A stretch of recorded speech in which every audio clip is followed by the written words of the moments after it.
Hello folks, this is David Hurley of EasyChessTips.com, your pub chess bluffer, reporting on day one, game two of the Hiroshima Open Chess Championship, which is being held at the auspicious location of Aster Plaza, of which this is the back end view.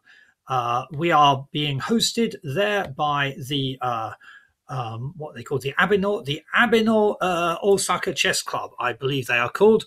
There are 14 of us competing, and having lost my first game as black with a disastrous rendition of the Piak defense, or a sorry excuse for the Piak defense, playing in a round robin tournament, I was dumped in the bottom group with five other miserable losers.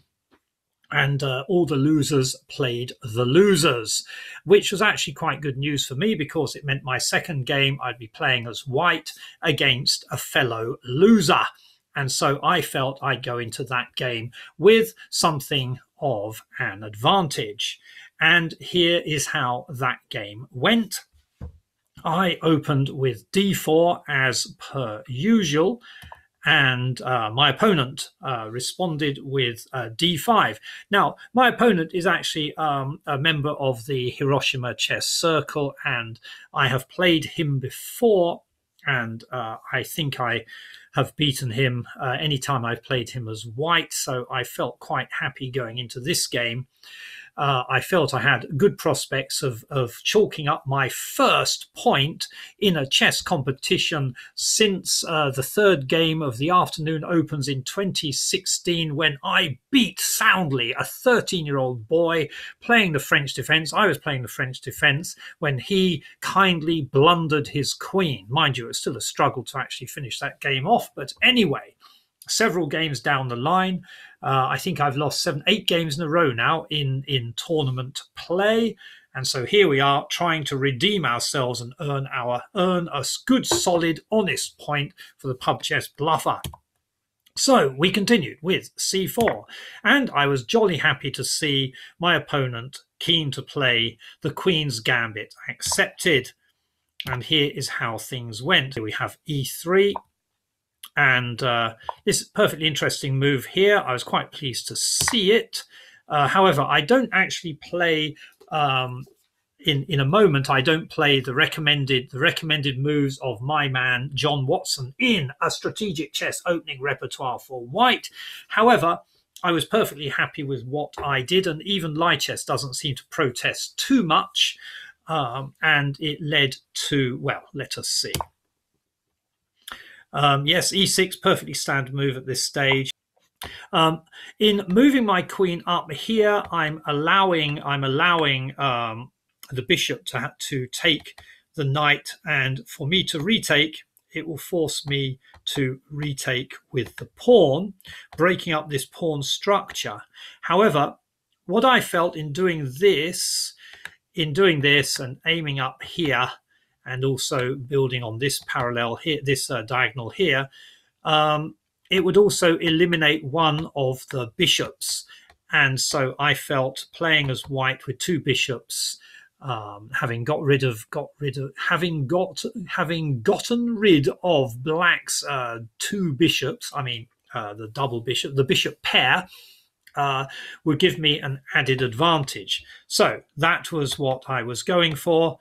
And I also assumed it would give me an open file for my rook to use here.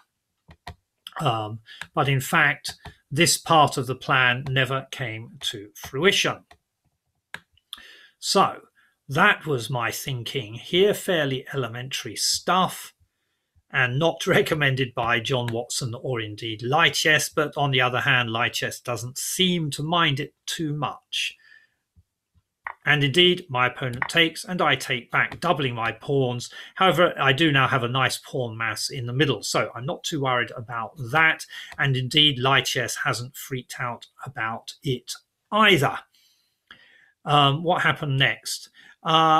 Yes, my opponent was worried about this unguarded pawn, and so he moved his queen out of the center to protect the pawn. I was rather pleased to see that. It makes life for this pawn here rather easier, which also helps this pawn to advance more easily to e4, as we shall see. So yes, I move my knight to c3. We then have a weakening c6 move. Light chess doesn't like this very much, recommending the development of the knight or the a pawn. Also, check out this static bishop. Nothing much is happening with the bishop, which means the king gets stuck in the middle. And as I mentioned earlier, with the queen not looking at this pawn, I'm now free to advance the e-pawn, as indeed light chess recommends, and that's what I did. We then had, actually it's interesting to see that light chess is thinking about this move, because that is what my opponent did. And then indeed I advanced my bishop up to strengthen my center. We had my opponent was scratching his head somewhat and looking around for things to do, and he spent quite a bit of time thinking, and I don't think he really had any ideas, and I certainly know that feeling as black.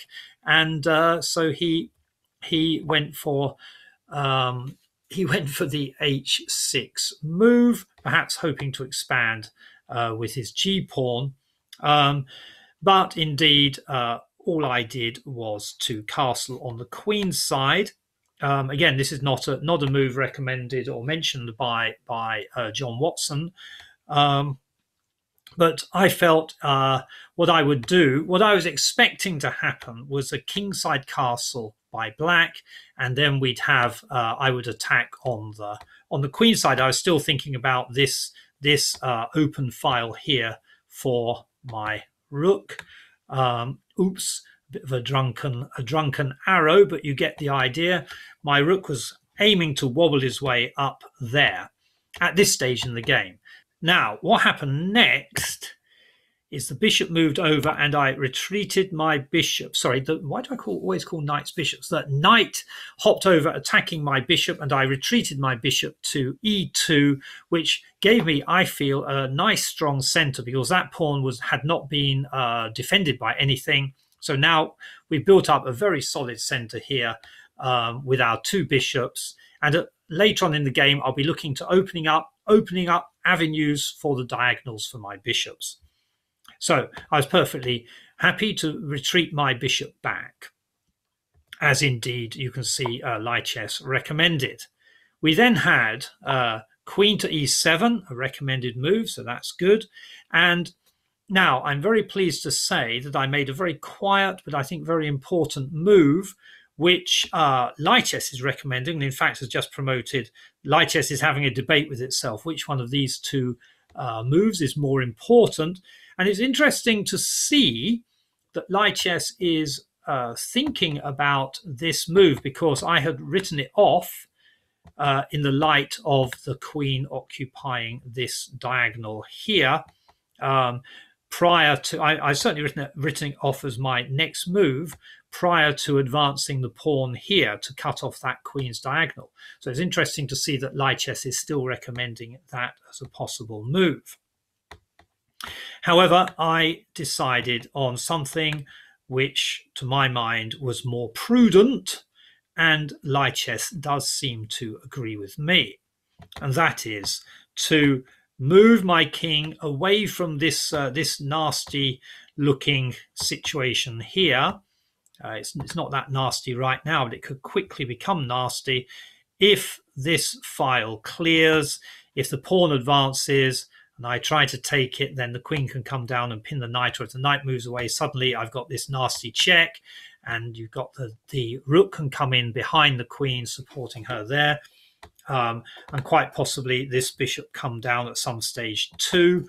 So I thought I would be prudent, bearing in mind that in that little exchange over here, the white squared black's white squared bishop was swapped off for my knight, and so there is no white squared bishop on the board for black. And with all that in mind, I felt it prudent and reasonable to move my king across. And so we move on. Now, the next move came as rather a surprise, and I must say a very welcome surprise. You can see that Lichess is recommending the rook move. Rook to d8. Rook to d8, Lichess was thinking about, seems to have changed its mind a bit. One move Lichess is not recommending, and it was a move I was very happy to see, is what actually happened in the game. It was a queenside castle. Now, when this queenside castle happened, my plans completely changed. I forgot about any expansion on the queenside because I was presented with a very nice opportunity, which you can see Lichess is screaming it out as well. We now have the king lodged behind the queen, behind this pawn, and we have a nice open file pointing in the same direction. Yeah, we'll make that a green arrow, shall we? A nice open file here, and also once the knight is here, the knight can attack the queen, and if I have my rook here pointing up, pointing his way to the king, and my knight jumps in here to attack the queen, the pawn, if the pawn takes the knight, then the queen will fall. And also if the pawn takes the knight, the queen will either fall or be pinned to the king. So it's a very sticky situation that Black got himself into with that that queenside castle. You can see the advantage bar is now completely in my favor here. To lose this game would be a massive disaster for White. Unprecedented in the annals of chess disasters, I would have thought. But the game's not over till it's over. And can the pub chess bluffer bring home a victory for the first time in a while against an adult in a chess competition? It remains to be seen. I didn't go straight away with the knight move. I took a moment to prepare by moving my rook over. Now, it's not Lichess. Lichess says just go for it straight away and bring the rook in later, I imagine. Let's have a quick look. So if we do this, and if we do this, then over comes the rook. It's the only move they're recommending. And then there's that pinned queen with some options to throw stuff in the way. And so things go from bad to worse for White. However, I continued to play with relative prudence, considering this is the pub chess bluffer, and I brought my rook over first. Not Lichess's preferred move, but perfectly adequate in the situation. So the bar has slipped down a bit because Lichess thinks that I've given Black a possible way out, but it's a false hope, really. And indeed, that is the recommended move, is what my opponent did.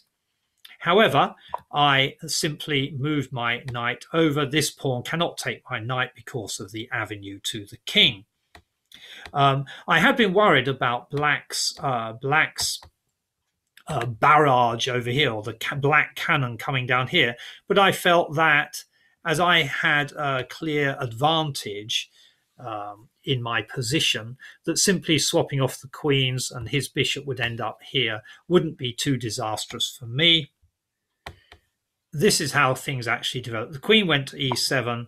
I then sent in my knight, and my opponent moved his king, which was a disaster. Putting the queen in here to maybe swap off queens or force my queen to retreat would have been better for Black. However, that didn't happen. My opponent obligingly moved his king into the path of my black squared bishop. Bang, up he comes, and check. And you can see now it is pretty much game over. Yes, what happened next? He moved his king, not that way, but he moved his king to c8, allowing me to take that pawn with my knight, which now means this knight is unguarded. And in check, the king came over to d7, and my queen gobbled up the knight. So now I'm one knight ahead, a knight and a pawn or two ahead. He moves his king to e8, and I decided to give him back my knight, if you like. But it's a knight for 3 pawns, and I didn't really want to just swap off. I thought swapping off queens is all that would happen here. Or he'd bring in the knight, and I decided instead it may not have been the best option to take with the rook, but my idea is that at some stage I will bring this white squared bishop up here, and then we have a covered check, and I can maybe nobble the queen or something by moving with a discovered check, by perhaps moving my rook down here, so it's check, and then the queen may go, or at least he'll be in a sticky position as he'll have to cover with something else, and I can then bring my rook into the attack at some stage. But anyway, here is how things panned out. He brought in his knight, attacking my queen, and I stepped back like so, and we have e5, which I looked at for a while. I decided I don't want to swap off my bishop for his knight, and so I took the pawn with my pawn, and he attacks the bishop. I just step back again. These little moves aren't affecting the bar too much. There is a possibility, if he manages to get this pawn down to h4, of trapping my bishop. I was aware of that, but it didn't happen at all. This is a rather weak attempt to attack my rook. All I did was what Light Chess recommends, which is counterattack with my rook against his queen. And here, this is actually fatal. The queen moves away, allowing my bishop to come in and strike directly at the king. So he has to cover with the knight. I'm not ready to take the knight yet with my bishop, even though that seems to be Light Chess's main recommendation. I want to bring another one of my pieces to the party, and so I bring the rook in to d1. And that is pretty much it. It's now 1, 2, 3 pieces attacking the knight, who is pinned to the king, and the knight is being defended by 2 pieces, including the queen, and the king. So it's a very sticky position to be in, and because of this immobile bishop, the king has nowhere to go, really. So, and one idea I had was to simply step back with the queen, which piles the pressure on even more. But in fact, what did we have? Instead, we had a resignation. At this stage, my opponent resigned, and that, my friends, is the first full and solid point I have scored in a chess competition since 2016. Actually, it's only I was in a chess competition in England in 2016 and in 2018. And now here in Hiroshima. So it's nice to see a point chalked up. I'm off the bottom of the table. I'm not a loser's loser. I'm in fact a loser's winner, which is a wonderful place to be. And there are 3 games tomorrow, starting at 9 o'clock on Sunday, day 2, game 3. Okay, folks, I hope you enjoyed that video. Queen's Gambit accepted. A wonderful opening to play if you are lucky enough to have an opponent who's black, who goes for that gambited pawn. Okay, folks, that's all for me, David Hurley of EasyChessTips.com, your pub chess bluffer, signing out for a nice early night tonight. If I can find how to turn this off. Come on.